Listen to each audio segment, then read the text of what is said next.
Well, here we go. Welcome to Conversations, where today we have Victoria Odekomaya, who is the founder and CEO of Limbs Studios, a full service creative marketing agency and 3,000 square foot content studio based in Indianapolis. And I'm assuming that's Indiana. Yes. Okay. Known for her content to client system, she helps service based businesses and mission driven leaders turn visibility into measurable results. After a 17-year corporate career, Victoria stepped out in faith to build a company that now empowers others to share their stories with excellence and impact.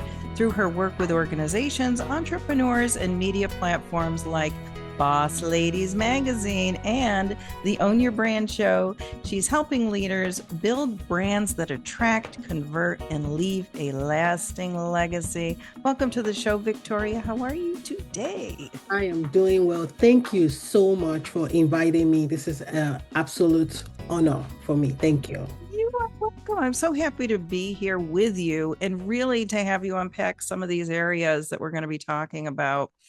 And the first is, we think about self-promotion, right? And so many times leaders don't want to, they're struggling with really putting themselves out there and balancing their calling as well as that marketing piece. So how can they approach this visibility without feeling like they're self-promoting themselves?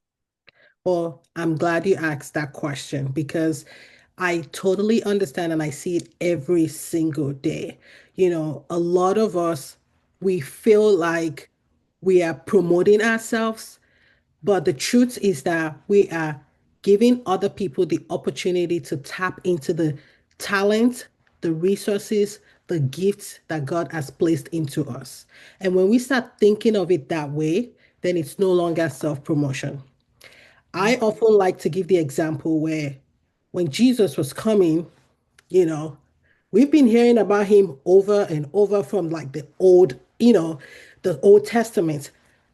It was paramount that there was steps. I mean, there were talks about the coming Messiah, because it was needed for everyone to know about it so we can have that salvation, right? So it's no, we are we're not doing anything different from what the Creator has shown us. So the moment we take the focus off of us and start thinking of it as helping to serve others, helping to solve their problems so that they can in turn help to solve other people's problems, then promotion is no longer a self-glorifying thing.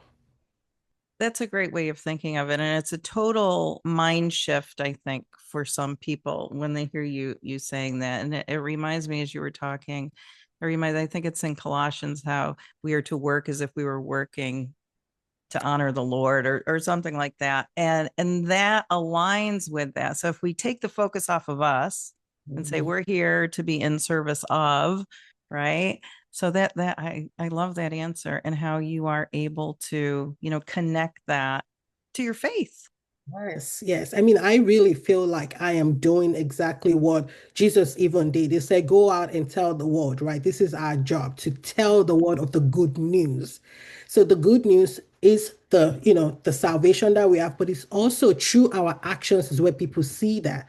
So us using our gifts brings glory to God, and people begin to ask the question like, "Oh wow, she can do this or she can do that." Or they want to learn more. They become inquisitive, right? And that eventually points to God. But by us using our gifts, I mean, remember the story about the parable of the talents. I mean, the parable of the talents, right? Like the one that went to bury it got nothing. So we are encouraged to use our talents to help others. And the truth is that if we're not helping other people, it's going to be a very sad world. Like people are going to be stuck in whatever problems that they're having. There's no solution, because we're not using our impact. So I feel like when we start thinking of it as I am able to solve one or two or three people's problems, and using my gift to solve that problem, I mean, it makes it completely easy. Yes, and totally different way of thinking about it. Absolutely. And then that leads me to like connecting with our audience. So, what does it look like for a purpose driven business, right? Because you even talk about that the mission driven leaders and purpose driven. So, what does it look like for a purpose driven business or ministry to really turn content into real connection for their customers, their clients? Right. So, I mean, it's no news now. Content is really the one number one way where we share information and connect with people.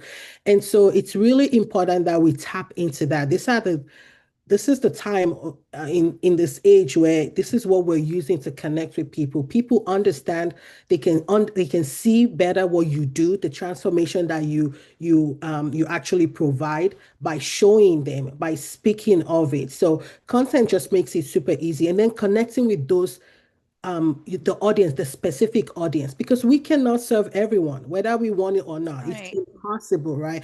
And plus, even if you have several photographers, people are going to connect with one, maybe two, because of their personality, because of their styles and things like that. So it's important that we are speaking to our target audience, people that we know that we can help solve their problems or they can benefit from us, and doing it with content that resonates with them. Yeah. And content creation, content, putting it out there, it can be so tiring though. Yes. Right. Actually, for somebody who, like, I remember back in 2000, maybe 13, start. So we're talking, over 10 years ago when I was putting things out on a specific page or texting people, at that time, with content, it was very different, very different. And Right. even creating some videos back then, which people weren't doing, you know? Right. And I look now and it's like, I'm tired. I'm just tired. So what say you about that?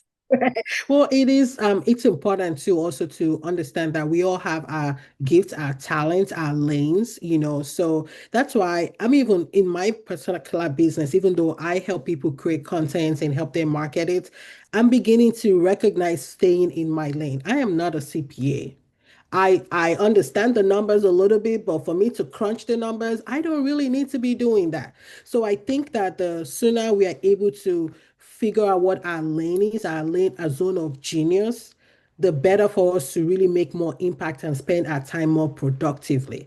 So yes, content can be tiring. And I'm saying this also as a content creator. It is a lot of work, but I have a lot of system. I have a lot of, team that helps make it happen. It's not a one person job. It can be a lot of work. So don't feel bad about that. I'm telling you that it is a lot of work, but we have a system and we have a team behind us doing it together. And I also think it goes back to knowing your audience. We talked about audience before, who are our customers, who are our clients, and where are they living when they're looking for content? Mhm. Yes, absolutely. So that way you're not spreading yourself too thin, right? We're not trying to talk to everybody. We're really talking to the particular people that we understand their language, we understand their problems, and we can articulate it to resonate with them.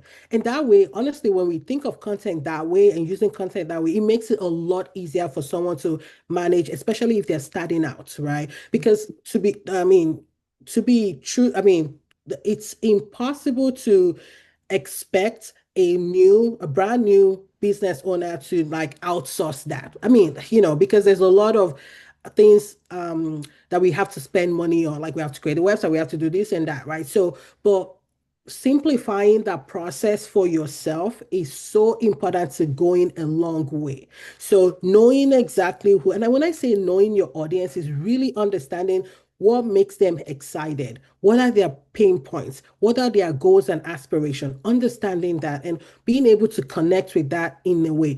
And that what that does is also it makes content more effortless. It's not something that you think to do, it's something that you just do.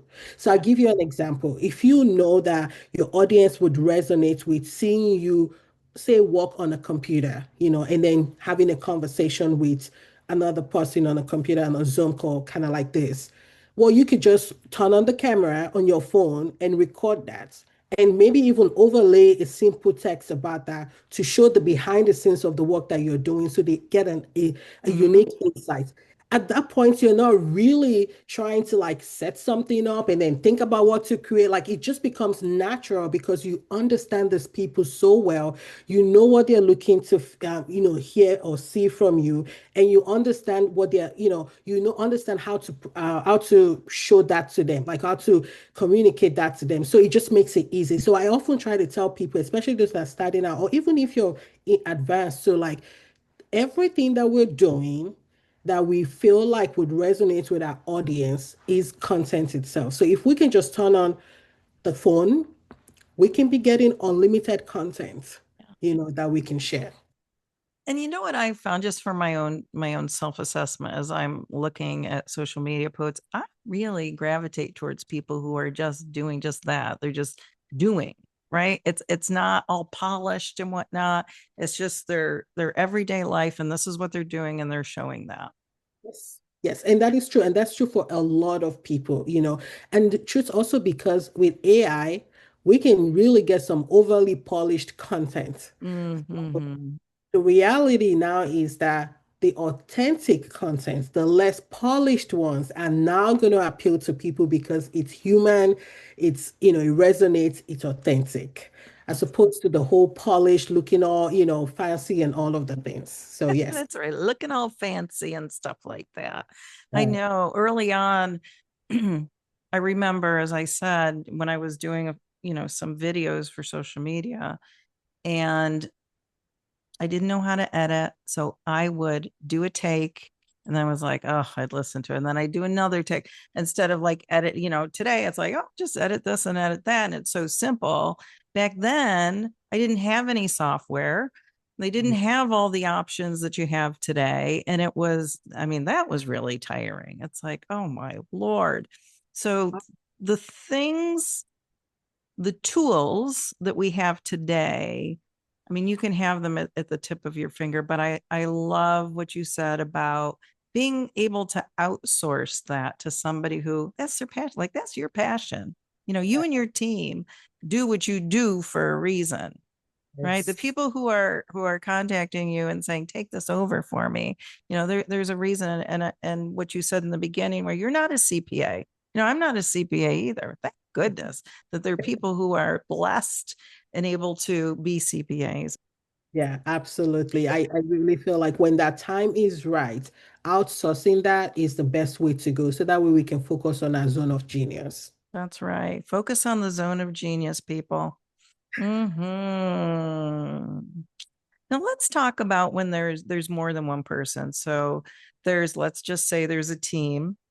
And from your experience, how can teams better collaborate on content so it's not reflecting just one person, but it's definitely reflecting the mission of the organization Oh, I or love the this team? question. Yes, no, I love this question because that goes from personal branding into like the organization, the brand of the organization. And the best thing that I always suggest to people is to hear from other team members. Mm, There is a lot of gold from hearing from the team members that work with you daily, that understands the in and outs, and just hear that perspective.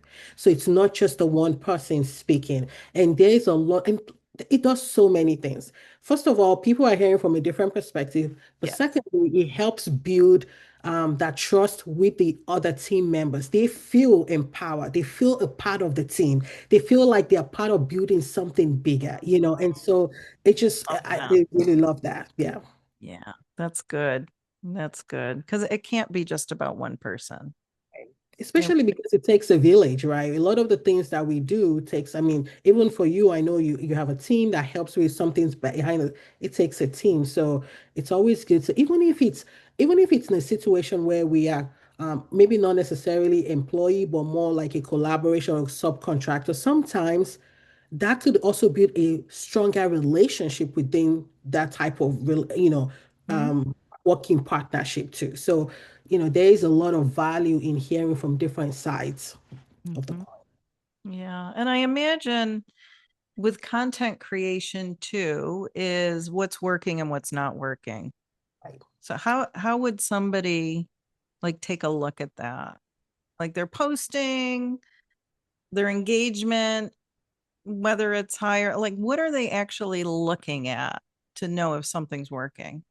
Well, I would say, what are their goals? So the first thing before we even start working with people are, what are your goals and what are your expectations? Because if you Mm-hmm. don't know where you're going, you're not never going to know when you get there. And Right. so if your goal is to say increase followership by like 100 people, so when you start posting and engaging, you want to look at that number. There's a lot of reports that all of the social media sites provide to us every month, that you can see the analytics and see how you're growing, who are unsubscribing, who are staying, and you can also even go down to what content are they watching or are they engaging with, and know that this is more of the type of content I need to be creating to Mm-hmm. engage more people. So it really starts with, what is your number one goal? If the goal is to get more clients or get more, sell more of your products or your services, then we're going to be shifting and seeing what are the posts that are leading more people to book a consultation or to click the buy now button, those types of things. So it really starts with, what are the goals? So for example, we have a client that we're working with right now. They're a nonprofit organization, and Giving Tuesday is coming up. Oh, And so we wanted to make sure that the goal was to share, to raise more money during Giving Tuesday. And so, like you asked the question earlier about, when you have a team, well, we created content not only from the executive director's point of view, but other team members. We're also getting content from, board members and also contributors, people that okay. are already, I want, funding them. yeah, And so we're creating content from all of those point of view and good. sharing it, and then we're also looking at the analytics at the back end. How is that more beneficial than all the other Giving Tuesdays that they've done in the past, to see the results? That's good. That's good data. Yeah. I know for myself when I'm scrolling through social media, whatever platform I happen to be on, hmm, it will, and I have to remember this when I'm thinking of it, like from my client. So it takes me a long time to follow someone, like to hit a button. Like I will watch, I will watch, I will watch. And at some point I may feel moved to, follow, like whatever it is. But for me, it takes a long time. I'm not quite sure why.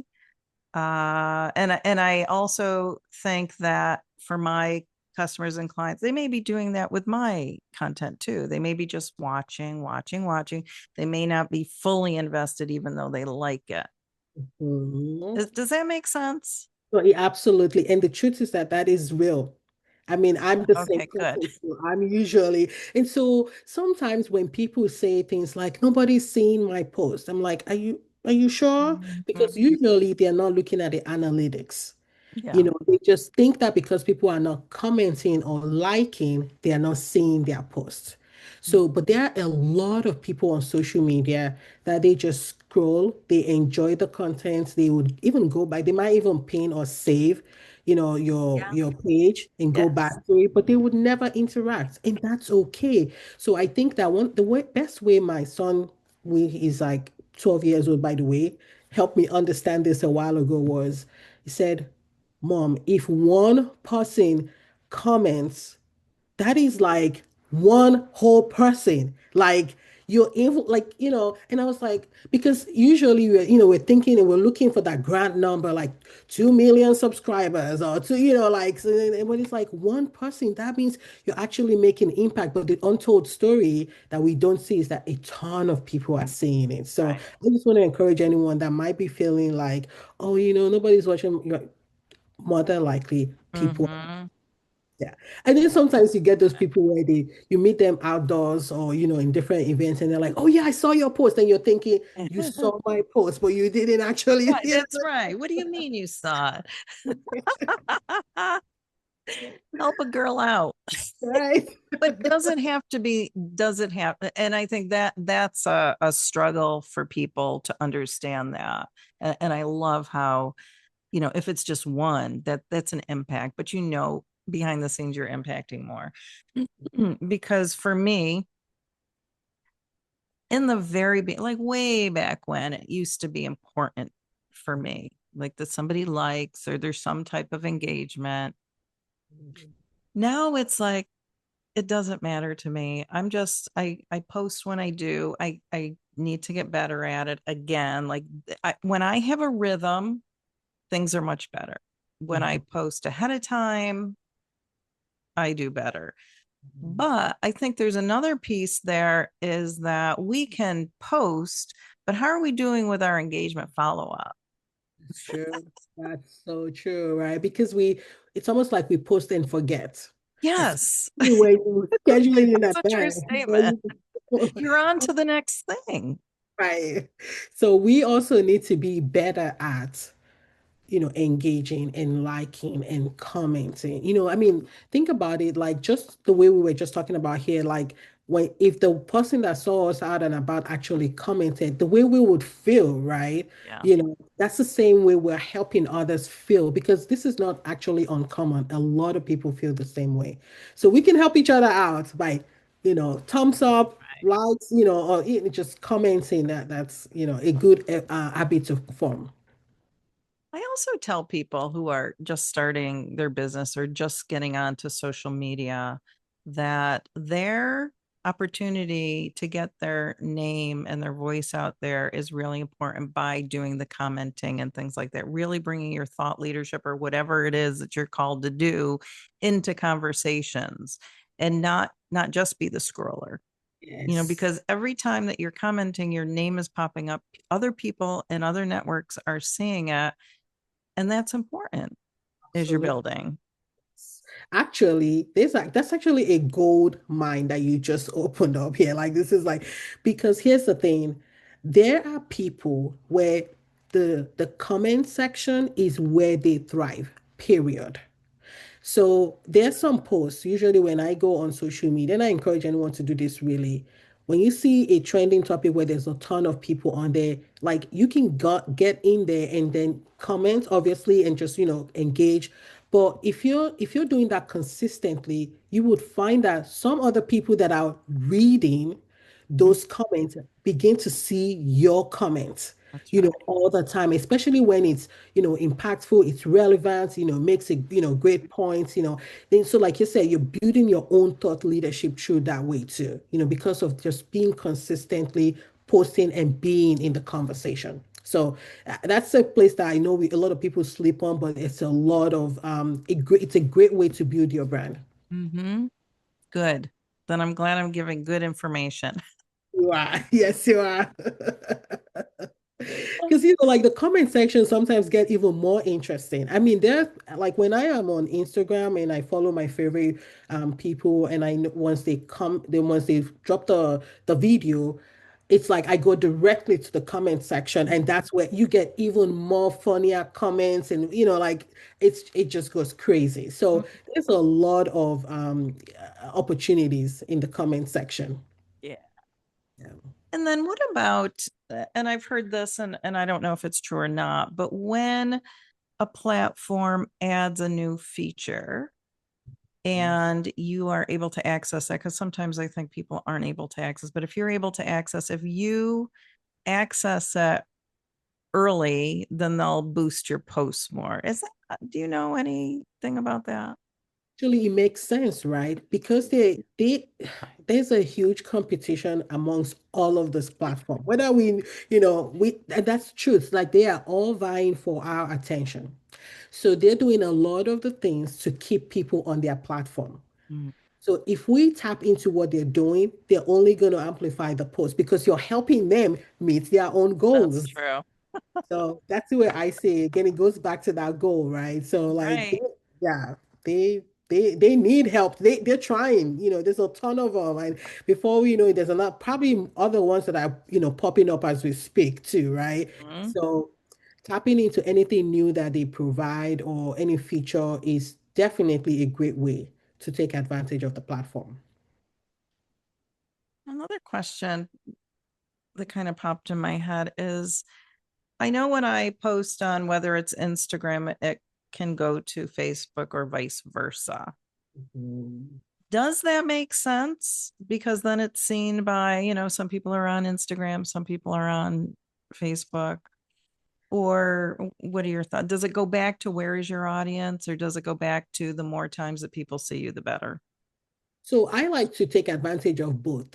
So the way I like to think about it is that my audience typically maybe do, and this is for my audience, when they're on LinkedIn, it's usually during the day, when Mhm. they're at Yes, work, you that's know. right. When they're at work, Right. And scrolling then link. when they're on Facebook, it's usually like during the weekends or evenings. And Instagram, I feel like it's somewhere in between, you know. So it just depends on when I'm trying to catch them.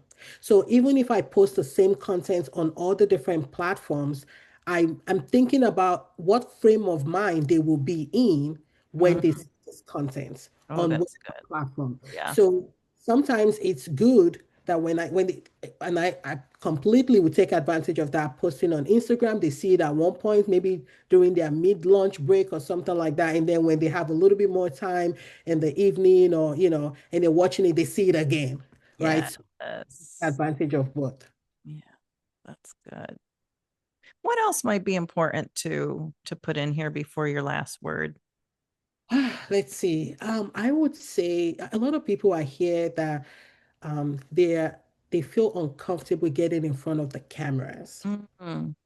So the shift that we're seeing right now is going from static posts or even photos to videos. A lot of platform app prioritizing video, but video is a little bit more, you know, a little harder because you have to look right, do the makeup if you're a woman, all the things, and the background. Whereas the photo, maybe you can snap and filter and all of the things. But my thing is like, if you can absolutely get on video, and the best way to get over you know the the the fear of not wanting to look awkward is to understand that embarrassment is the cost of entry. Mm-hmm. That's like like the first or two or three 100 posts, whatever it is that we create, it's gonna be cringe, especially when we look at it, in the future. We're like, what Right. was I thinking? It's kind of like looking back at some of the old photos, right? I mean, I don't know about you, but when I look, I'm like, oh, why did I thought that was cool? Why did I think that was cool? So I think we just need to, get comfortable thinking like that. Like it's gonna suck, or it's not gonna look up to par, Mhm. right? But it's gonna help people. Going back to where we started with, like you are showing up and wanting to use your talents to benefit people. So Right. try to spend less time on the looks of it or how polished the look or like the fear of getting on camera. So yeah, that would be my one thing and my encouragement to just whatever we need to do. Like so some of the things that I suggest is having a bullet point of what you want to talk about because half the time I Mhm. tend to ramble, like, and then by the time I go back to the points, like 20 minutes long. Put up bullet points, and so that helps us stay focused, stay on point. You put your bullet points on your phone if you're using it, and then you go, just go on and on and on, and get it out of the way, so that way you're not worried about how you look or what's Mhm. happening, but you're really focused on delivering the value that you came to deliver. And what's the sweet spot for length? For length, ooh, that's a good question. I think it depends on the platform. So Hmm. we used to see reels be like 1 minute, at one point it was less than 30 seconds, and then 1 minute. Now it's 3 minutes and above. Mm. So for YouTube, definitely longer than 10 to 20 minutes because the audience on YouTube are coming to learn. They are intentionally typing in how to XYZ. So Oh, yeah. need the details. So long form is perfect for that. In fact, a lot of us watch YouTube at our home now too. So it's like we're looking for specific content on Instagram and all the other short form platforms, they're a little bit more, it's really more for like entertainment, quick information, give it to me fast type of situation, catch their attention. So in Mm. that case, I would say maybe about 3 minutes, but your first 5 seconds should be the most powerful. Mm. Because if it's not interesting, you Yeah, scroll. people move on. Right. And I imagine that if you're doing long content on YouTube, then there's the opportunity to create from that into the little snippets for the other social media channels. Absolutely. And if you're not, you should be doing it right now. Yeah. Another thing I would tell you is there's nothing stopping you from sponsoring yourself on YouTube. So a lot of people wait to get to that 1,000 subscribers or so many views before they become monetized. But that, like, there's so many more opportunities to make, more revenue on YouTube Wow. by just creating your own content, putting a link to your discovery call, whatever it is, like Mhm. your link to your book, whatever it is on there. And in Right. fact, one of the things that we help our clients do is we're not looking for a million views. We're looking for the right amount of views from the right people. So when we create the content and we've curated emailing list of their target audience, we send that specific video to those people. So we might not get 2,000 views on YouTube, but we know that the folks that are actually the 20 that watch this are Yeah. the that people that we need to watch it. So Right. that's another way to, yeah.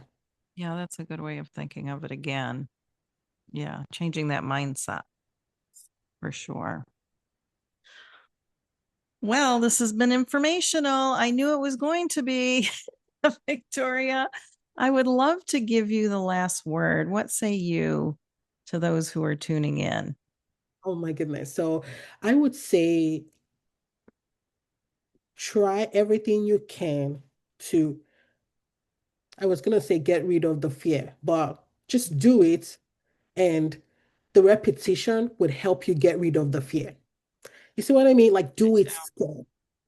Get in front of the camera, and yes, you will be shaking, or you would like not use the right words or say stuff. Yeah, just do it, because the first, the second, the 10th, or the 15th time is not going to be perfect. Right. In so doing, you're building the reps, you're getting better. And the other Mm, cool thing is that the quicker you start doing this, the quicker you get to learn what's working and what's not working, and the quicker you're able to pivot.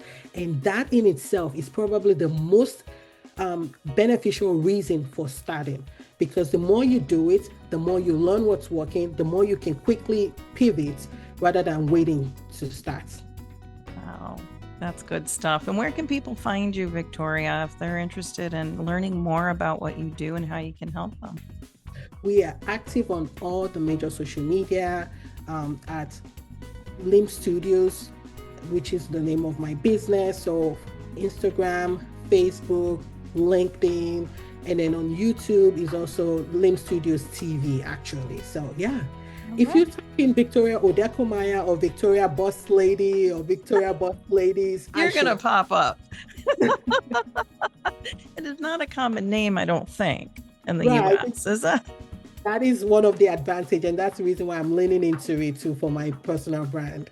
That's good. Well, I appreciate you so much. You are doing great things, and I appreciate you coming on and really sharing the way you did, very openly about some of the areas that can help us who are part of social media and really providing content for people to learn and grow. So I appreciate you. And until next time, you keep doing great things, and we'll see you soon. Thank you so much. You're welcome.